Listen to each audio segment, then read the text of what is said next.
I admit, I was jealous when I heard the tales they told about him.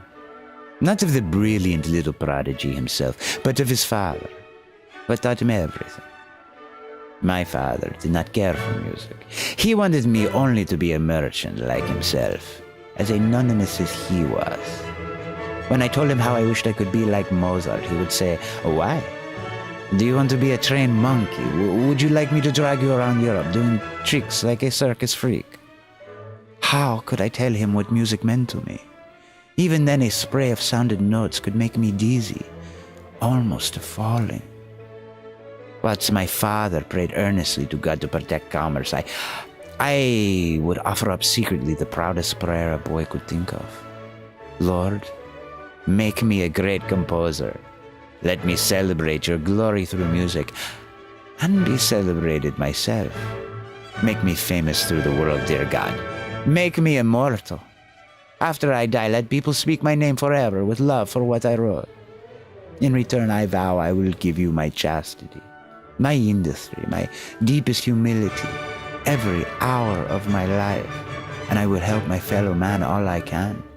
Amen and amen." And do you know what happened? A miracle. Suddenly he was dead. Just like that. And my life changed forever. My mother said, "Go, study music if you really want to. Off with you." And off I went as quick as I could, and I never saw Italy again. Of course, I knew God had arranged it all. That was obvious. One moment I was a frustrated boy in an obscure little town. Next I was here in Vienna, city of musicians. 16 years old and studying under Gluck. Gluck, father. Do you know who he was? The greatest composer of his time. And he loved me. That was the wonder. He taught me everything he knew. And when I was ready, introduced me personally to the emperor. Emperor Joseph, the musical king.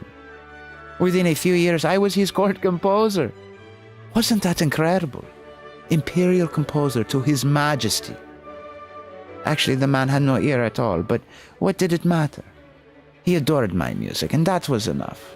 Night after night, I sat right next to the Emperor of Austria, playing duets with him, correcting the royal sight reading. Tell me, if you had been me, wouldn't you have thought God had accepted your vow? And believe me, I honored you. I was the model of virtue. I kept my hands off women, worked hours every day teaching students, many of them for free, sitting on endless committees to help poor musicians. Work and work and work. That was all of my life. And it was wonderful. Everybody liked me. I liked myself. I was the most successful musician in Vienna. And the happiest. Till he came. Mozart.